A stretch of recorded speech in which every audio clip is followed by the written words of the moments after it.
Samantala po, iginiit ni Defense Secretary Gilberto Teodoro Jr. na kinakailangang magkaroon ng pagbabago pagdating sa modernisasyon ng Armed Forces of the Philippines. Git ng kalihim sa pagkamit ng modernisasyon, kinakailangan pa ng mga karagdagang asset. Si Patrick De Jesus sa sentro ng balita. Nanawagan si Defense Secretary Gilberto Teodoro Jr. sa mga mambabatas na muling amyendahan ang AFP Modernization Program. Noong 2012 nang magkaroon ng revision sa batas na nakahati sa iba't ibang horizon sa loob ng 15 taon. Alam natin na nag-o-obsolete ang mga kagamitan in a much shorter time. Walang bansa sa mundo na may independent foreign policy na walang malakas na sandatahan. Kasi ang kapayapaan, ang independensya, hindi yan libre. Pinaglalabanan yan or pinaghahandaan upang walang tangkang guluhin ito. Iginit din ni Teodoro na dapat dagdagan ang suporta sa mga base ng militar para sa pagdating ng mga karagdagang asset.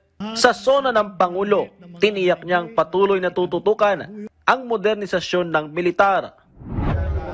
Tampok naman sa kauna-unahang Self-Reliant Defense Posture o SRDP Forum ang isang exhibit kung saan nakadisplay ang mga model ng locally manufactured na kagamitan, partikular ang unmanned surface vessels.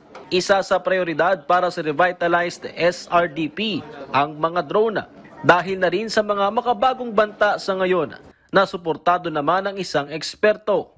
Ang strategy ng malaki nating kapitbahay is yung swarming.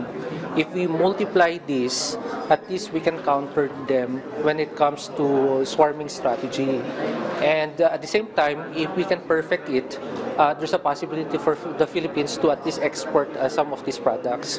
With the genius of the Filipinos in coming up and creating with drones, I think we can compete with that kind of market.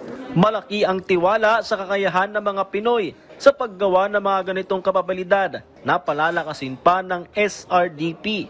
So what we can do in the defense level is that we can get some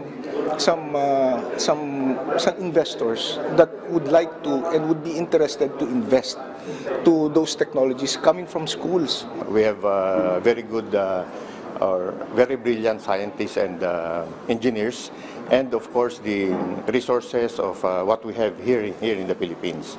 Noong nakaraang taon ng lagdaan ni Pangulong Ferdinand R. Marcos Jr. ang revitalized SRDP law para suportahan ang local defense industry na makatutulong din sa ekonomiya ng bansa.